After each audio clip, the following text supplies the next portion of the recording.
At her daughter's birthday, she accepted a gift phone hiding secret cameras, so she destroyed the spy ring and jailed family. In the living room where spring sunlight streamed through the window, Lisa Bennett was preparing for her daughter Emma's birthday party. As she spread out a floral tablecloth, she glanced at the clock. In just 2 hours, Emma's friends would start arriving. It had been 3 years since Lisa's divorce, and she was finally getting used to life as a single mother. Working as a pharmacist at the local drugstore, Lisa struggled to balance work and family life.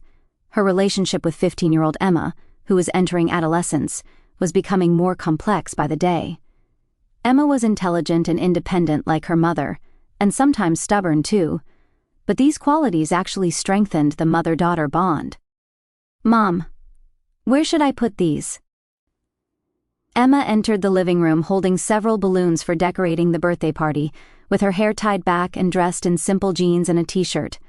She had a mature air about her while still maintaining a touch of innocence. "Could you put them around the table?" Lisa answered with a smile. "Have you heard from your father?" Emma's expression clouded slightly as she shook her head. "Not yet, but he said he would come." Lisa's ex-husband, Douglas, was the owner of an IT company on the outskirts of town.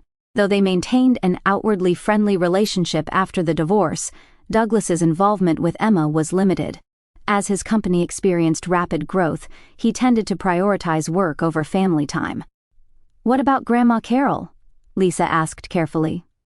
"She called earlier and said she is bringing a special present." Emma's voice had a subtle tension in it. Carol was Douglas's mother and one of the most successful real estate agents in town. She was actively involved in local charity work and was outwardly respected. After the divorce, Carol had not lost interest in Emma. If anything, her attention had increased. She continually sent Emma expensive clothes and the latest gadgets, gifts that were beyond Lisa's means. "I am sure she is getting you something extravagant again," Lisa said with a light laugh. But behind her smile lay complex emotions. She always felt there was something ulterior behind Carol's generosity. At 4 in the afternoon, the party began. Emma's friends arrived one after another, filling the living room with laughter. As scheduled, Douglas showed up too.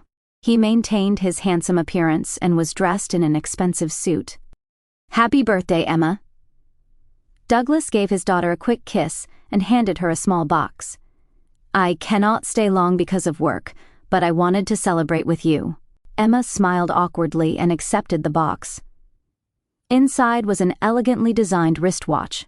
"That is lovely," Lisa said. "Emma, thank your father." "Thank you, Dad." Emma's voice was quiet. There was an unspoken distance between her and Douglas. As the party hit its stride, the doorbell rang. When Lisa opened it, Carol Bennett stood there. With perfectly styled hair and dressed in high-end designer clothes, she radiated an elegant presence. She was holding a large gift box. "Sorry I am late, Lisa." Carol's voice was sweet but contained a certain coldness. "Today is a special day, is not it?" Upon entering the living room, Carol went straight to Emma. "Happy birthday, my precious granddaughter." She hugged Emma tightly and presented the gift box. "I picked this out specially for you." Emma opened the box with a tense expression. Inside was the latest model iPhone. Everyone in the room gasped in surprise. "Wow, that is the newest one," one of Emma's friends exclaimed. "I am so jealous." "Thank you," Emma said, but her eyes reflected not joy, but some other emotion. Lisa tilted her head at Emma's reaction. Normally, she would have shown at least surface-level excitement for such an expensive gift, but today, Emma was different. Her expression showed obvious discomfort. "Try it out," Carol urged. "I have already set it up for you. You can use it right away." "Later," Emma replied curtly and set the box aside. After the party ended and the last friend had left, Emma tucked the new iPhone into a drawer in her room. Lisa watched her daughter's actions from outside the door. "Emma," Lisa called as she entered the room. "That was a lovely present from your grandmother, was not it? Why are not you using it?" Emma was silent for a moment, then quietly answered, "I just do not want to use it." "Is there a reason?" Emma shrugged. "Not really." Concerned about her daughter's behavior, Lisa called Douglas that night. Emma does not seem happy with Carol's present, Lisa explained. Do you know anything about that? Douglas's response was predictable. All teenage girls are fickle. Do not worry about it. After ending the call, Lisa looked out the living room window. Streetlights illuminated the quiet street. Somewhere deep inside, she sensed something was happening. Emma's change did not seem like just typical teenage moodiness. She felt there was something deeper hidden. The next morning, Lisa was waiting for Emma in the kitchen while preparing breakfast. She valued these precious moments of mother-daughter conversation before school. When Emma came down the stairs, Lisa placed cereal and orange juice on the counter. Good morning, Lisa smiled. Did you sleep well? Emma nodded silently and reached for breakfast. She seemed more subdued than usual. What about your birthday present, the new iPhone? Lisa asked casually. Are not you going to use it? Emma stopped moving and stared at her mother. I told you I do not want to use it. But your grandmother picked it out specially for you. Is there a reason? Emma remained silent for a while, then uttered some eerie words. You will understand if you try using it. Lisa frowned. What do you mean? Nothing. Emma quickly began eating her cereal. I will be late. I need to go soon. Over the next few days, Emma's behavior changed even more. After returning from school, she would immediately shut herself in her room, and she went out with friends less frequently. When Lisa called to her, she gave only brief responses. On the weekend, Lisa met with an old friend, Shamie, at a cafe. She thought her friend, who had been close since college and now worked for an IT-related company, might be able to offer some advice. So, Emma has been acting strange, Shamie said while sipping her coffee. And she will not use the new iPhone she got from Carol. Lisa nodded. That is right. She says you will understand if you try using it, but I have no idea what she means. Shamie frowned thoughtfully. Your former mother-in-law is in real estate, right? Yes. She runs the top real estate company in town. And your ex-husband has an IT firm? Lisa tilted her head. Yes. Why do you ask? Shamie put down her coffee cup and said with a serious expression, There has been an increase in privacy violations using technology these days. Smartphones in particular can become perfect surveillance tools. Surveillance. Lisa lowered her voice. You do not think that Carol would do something like that? Is that a possibility? Shamie chose her words carefully. If possible, you might want to check that iPhone. I might just be worrying too much. But after leaving the cafe, Lisa's head was spinning. Carol monitoring her granddaughter using Douglas's technology. It seemed far-fetched. However, thinking back on Carol's abnormal interest in Emma over the past few years, it could not be dismissed entirely. While driving her car, Lisa felt unsettling memories surfacing one after another. How Carol always appeared at Emma's school events, how they coincidentally met during vacations multiple times, and recently how she seemed to know detailed information about Emma's room decor and fashion choices. Details that even Lisa herself was not always aware of. When she returned home, Emma's friend Sarah was waiting at the front door. Hello, Sarah, Lisa greeted her. Emma is not home. She said she was going to the library after school. Actually, I came to talk to you, Mrs. Bennett. Sarah seemed a bit nervous. Lisa invited her into the house. Is something wrong? It is about Emma, Sarah said uneasily. There's a strange rumor going around school. They say photos of Emma's private life can be seen online. Lisa's heart raced. What do you mean? I do not know the details, but an upperclassman named Justin was bragging that he saw photos of Emma's room. Sarah stumbled over her words. And in those photos, Emma was, changing clothes. Lisa felt the blood drain from her face. Who would take such photos? I do not know. Sarah shook her head, but apparently there is a website where you can pay to see them. After Sarah left, Lisa collapsed onto the sofa. Her mind was in chaos. Was this the reason for Emma's changed behavior? Did she know her privacy was being violated? She opened the website for Douglas's IT company and checked the recent news. The company had experienced rapid growth over the past 6 months and had successfully developed a new cloud service. According to an article she found, however, few details were publicly available. Lisa made a decision. Before Emma returned, she would search her room. Though it felt like a violation of privacy, she convinced herself it was necessary for her daughter's safety. Upon entering Emma's room, the first thing she noticed was the old iPhone on the desk, not the new one from Carol, but the model Emma had been using for the past year. After checking the drawers and bookshelves, she could not find the new iPhone. Just then, the doorbell rang. Lisa hurried down the stairs and opened the door to find Carol Bennett standing there. "Lisa, I hope you do not mind me dropping by." Carol barely greeted her before entering the house. "Is Emma home? She has not come back yet." Lisa maintained her composure. "Do you need something?" Carol glanced around the living room. "I was wondering if she is using the iPhone I gave her for her birthday. It was expensive and I hope she likes it." "She does not seem to be using it yet," Lisa replied. "Emma might need some time." "I see." Carol's voice betrayed irritation. "I wonder where she is keeping it. In her room, perhaps." Lisa found this suspicious. "I do not know." "Is there a problem?" "No, just concerned." Carol suddenly put on a smile. "By the way, Emma's room curtains. That blue color is lovely. I have been looking for a similar shade myself." Lisa froze. She did not remember ever telling Carol that Emma's curtains were blue, and Emma had never invited her grandmother into her room.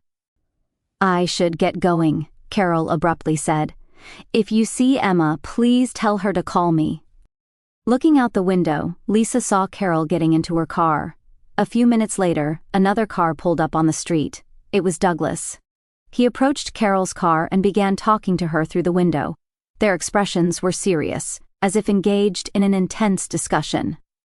Lisa stepped away from the window and leaned against the wall.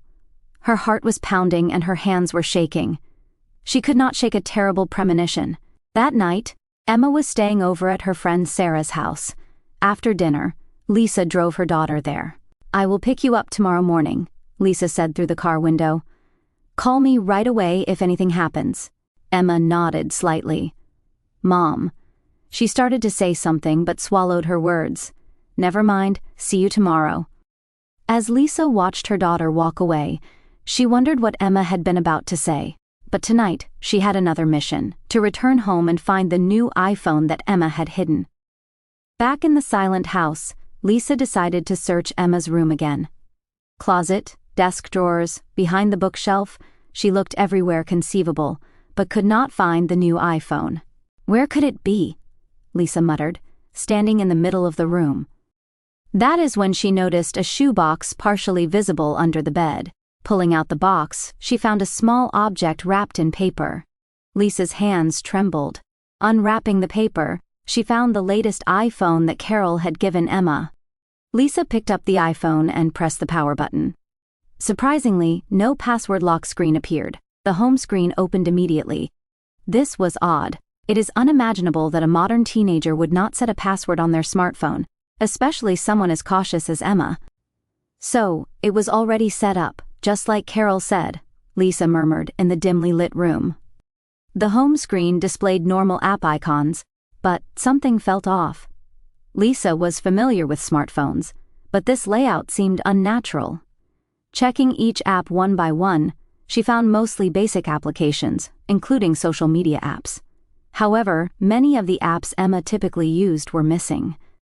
Swiping from edge to edge of the screen, she noticed a folder on the last page named Utilities. At first glance, it appeared to be just a collection of utility apps. Lisa tapped to open the folder. Inside were apps like Calculator Plus, Weather Pro, and Family Monitor. Family Monitor? Feeling uneasy about that name, Lisa tapped on the app. The screen went dark and a loading circle rotated. Then, suddenly, before Lisa's eyes appeared a familiar scene: Emma's room from multiple angles. Lisa gasped. These were clearly surveillance camera feeds. With trembling fingers, Lisa explored the icons on the screen. There were two options: Live and Archive. Currently, Live was selected, showing only Emma's empty room. Nervously, she tapped on Archive, which displayed folders organized by date. Opening the most recent date folder, She could see various scenes of Emma spending time in her room, doing homework, talking on the phone with friends, and most shockingly, changing clothes. "No way!" Lisa's voice trembled. Was this the source of the photos of Emma's private life that Sarah had mentioned? Hidden cameras had been installed in Emma's room, and this iPhone was a terminal to control them. Investigating further, Lisa discovered a menu labeled Distribution Settings. Tapping on it revealed membership registration information. Could this mean that Emma's private life was being streamed in real time on the internet? Terror and anger mixing together. Lisa's hands were shaking uncontrollably. The smartphone slipped from her hand and fell to the floor. Fortunately, the screen did not crack, but the impact opened a different screen. It was a page headed Premium Content. There it stated that special content could be accessed through a monthly subscription. Small thumbnails lined up as sample images, all capturing Emma's private moments. Fighting a strong wave of nausea, Lisa desperately memorized the site name displayed on the screen. Then she took out her own laptop and searched for the site. When she accessed the site, a page with sophisticated design opened. The catchphrase, "Private Live Ream," a safe place to share special moments, caught her eye. At first glance, it looked like a normal subscription service.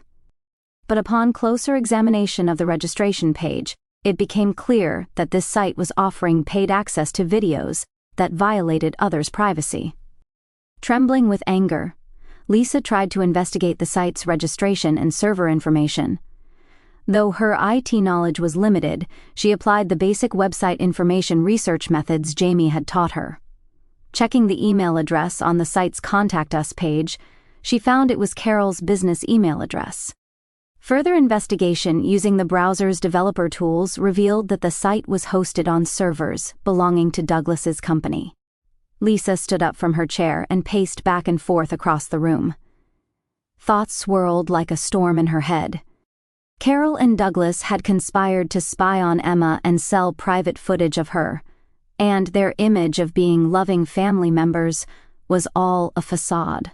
Driven by deep anger and fear, Lisa picked up her smartphone from beside the refrigerator and called the police. "This is Sunnyvale Police Department. Is this an emergency?" "Yes." Lisa's voice was filled with determination. "My daughter is a victim of a crime. She is being monitored and her privacy is being violated. I have evidence. May I have your name and address?" After providing the necessary information, Lisa hung up. While waiting for the police to arrive, she sent photos of the discovered iPhone to Emma and took screenshots of the website to secure evidence. Then, grabbing her coat, she took her car keys. She could not just wait at home while photos of her daughter were being bought and sold. She decided it would be faster to go directly to the police station with the evidence. As she got into her car, Lisa strengthened her resolve. She would expose the elaborate false relationship that Carol and Douglas had built up over the years and ensure they faced legal consequences. Above all, she vowed never to expose her beloved daughter to such danger again. Lisa took a deep breath and started the car. As the headlights illuminated the dark road, she headed for the police station. Despite the late hour, the police station was brightly lit. With trembling hands, Lisa clutched the iPhone and laptop as she hurried through the front entrance. After explaining the situation at the reception desk, Detective Martin Clark immediately responded. Guided to a private room, Lisa explained everything in detail: the unnatural present from Carol, Emma's behavior change, and the horrifying discovery she had made. Martin occasionally interjected with questions while continuing to take notes. "This is the iPhone in question," Lisa presented the evidence, "and these are screenshots of the site." After examining the iPhone, Martin said, "I will call in a cybercrime specialist," and left the room. Shortly after, he returned with a young female investigator. "This is Detective Taylor," Martin introduced. "She is an expert in cybercrime." Taylor began examining the iPhone and screenshots in detail. "This is clearly illegal activity. Surveillance of a minor and distribution of those images." She looked up. "Mrs. Bennett, you said your ex-husband and mother-in-law are involved." "Yes," Lisa's voice trembled. Carol is the site administrator, and Douglas's company provides the servers. We will preserve the evidence and begin the investigation immediately, Martin said firmly. In the meantime, is it possible for your daughter to stay somewhere else? Lisa nodded. She can stay at my sister's house, but she struggled with her words. What should I tell Emma? Does she know everything, or does not she know? We need to talk with your daughter, Martin said quietly. But let us proceed carefully to minimize psychological damage. The next morning, Lisa went to pick up Emma from Sarah's house. In the car, Lisa carefully chose her words. Emma, I went to the police. The color drained from Emma's face. Mom, I found it. The iPhone from Grandma Carol. Everything that was on it. Emma stared out the window. After a long silence, she said in a small voice, Did you know? Sarah told me. And when I checked the iPhone, Lisa's words caught in her throat. You knew, did not you? Emma covered her face with her hands. Daniel, Sarah's brother, told me. He is kind of a hacker. One day he heard upperclassmen at school talking about my room, so Daniel investigated for me. She started crying. I was too embarrassed to tell you. Lisa pulled the car over to the shoulder and embraced her daughter. It is not your fault. Absolutely not. Carol and your father are the criminals. Emma continued through tears on her mother's shoulder. Daniel said the iPhone had surveillance apps on it, so I did not use it, but we could not identify where the cameras were. It is going to be all right now, Lisa said, stroking her daughter's hair. The police will investigate everything. Today, we are going to your aunt's house. That afternoon, Detective Martin visited Lisa's home after Emma had gone to her aunt's. With the cybercrime team, he investigated Emma's room and discovered multiple small cameras cleverly hidden in a wall clock, bookshelf decorations, and ceiling molding. This is quite an organized crime, Martin said as he bagged the discoveries. According to Detective Taylor's investigation, this site was streaming footage of at least 5 families. Lisa was speechless with shock. 5 families? All appear to be families Carol Bennett contacted through her real estate business. She probably used her position to access house keys or enter rooms easily under the pretext of renovation work. You are going to arrest Carol and Douglas, right? Lisa's voice was tinged with anger. We have sufficient evidence. However, we want to proceed cautiously so they do not become suspicious. Martin sat down and faced Lisa. Mrs. Bennett, we need your cooperation. I will do anything. We are planning to lure them out to secure Carol and Douglas simultaneously. The plan was meticulously crafted. Lisa called Carol, telling her there is something important to discuss. Something serious has happened with Emma. I need to talk to you and Douglas, she said. Carol seemed suspicious at first, but when Lisa explained that Emma has been behaving strangely and there is a problem at school, she immediately promised to visit. That night, Lisa's house was eerily quiet. On the living room table lay the iPhone and laptop. Police officers were positioned in adjacent rooms and outside with everything set up to record all conversations. 10 minutes before the scheduled time, Carol's luxury car stopped in front of the house. Moments later, Douglas's car arrived too. They both headed for the entrance together. The doorbell rang, and Lisa took a deep breath before opening the door. Lisa, what happened? Carol wore a concerned expression, but weariness lurked in her eyes. Is Emma okay? Come in, Lisa said calmly.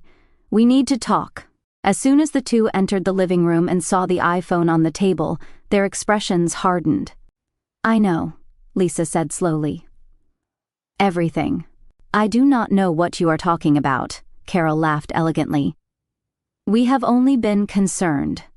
This iPhone has surveillance apps on it. You installed hidden cameras in Emma's room and sold the footage online. Lisa's voice was shaking, but her eyes were filled with determination.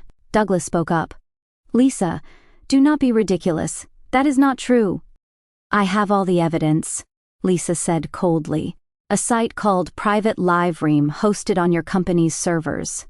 Carol's email address registered as the administrator. A heavy silence fell over the room. Carol and Douglas exchanged glances.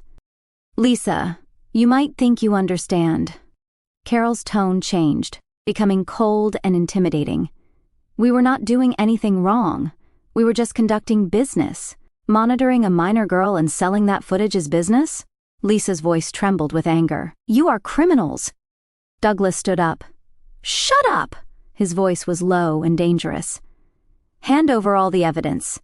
If you do not tell anyone, nothing will happen to Emma. Are you threatening me? Lisa also stood up. It is too late. The police know everything.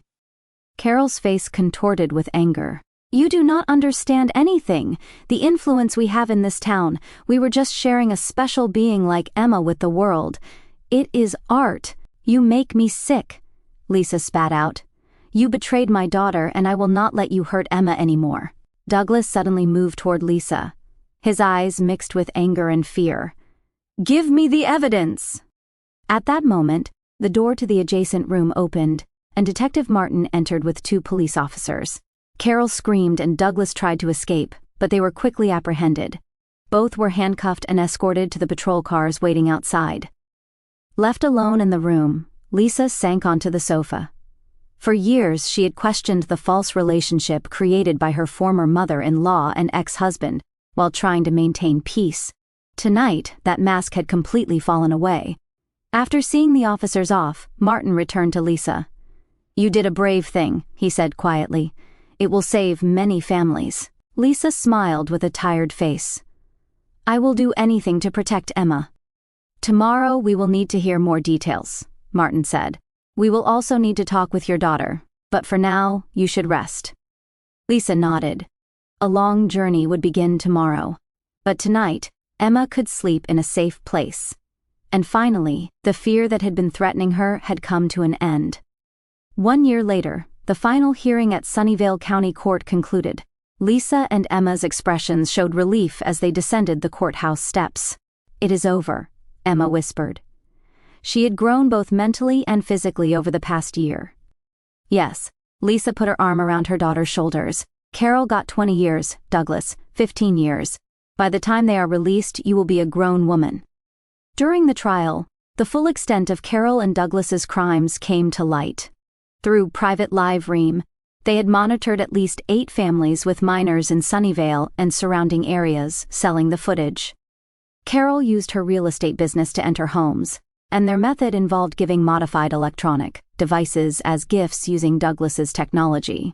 Throughout the trial, Carol maintained her arrogant attitude, continuously claiming freedom of artistic expression. Douglas, on the other hand, tried to shift blame by saying he had acted under Carol's strong influence, but evidence showed he was actively involved. Detective Martin contacted me, Lisa said as they got into the car. The first meeting of the support group for other victim families is next week. Over the past few months, Lisa and Emma had been on the road to recovery while receiving psychological counseling. By joining forces with families who had suffered similar harm, they had built relationships to support each other. Are you going? Emma asked. Of course, Lisa smiled. Your experience might help other children. They had moved to a new house. Their previous home had been stained with too many bad memories. The new residence was on a small hill overlooking the sea, a quiet place where they woke to birdsong in the morning. Emma had joined her school's cybersecurity club and begun awareness activities about privacy protection for young people. Her experience had become a warning bell for many of her peers. Mom, Emma spoke just before they reached home. Thank you for believing me and protecting me. Even when I said that confusing thing about the iPhone that night, you will understand if you try using it. You did not give up and kept investigating. Lisa stopped the car and looked at her daughter. Protecting you is my responsibility. Always will be. Real family, Emma searched for words. It is not about blood ties, but about trusting and protecting each other like this. Lisa nodded. That is exactly right. At dusk, the two sat on the deck behind their house, watching the sunset over the sea. The orange-tinted sky and the quiet sound of waves seemed to quietly speak of hope for a new tomorrow. A new beginning, Lisa said, gazing at the sea. Emma nodded and held her mother's hand. Their story had begun in fear, but now it had transformed into a tale of courage and recovery.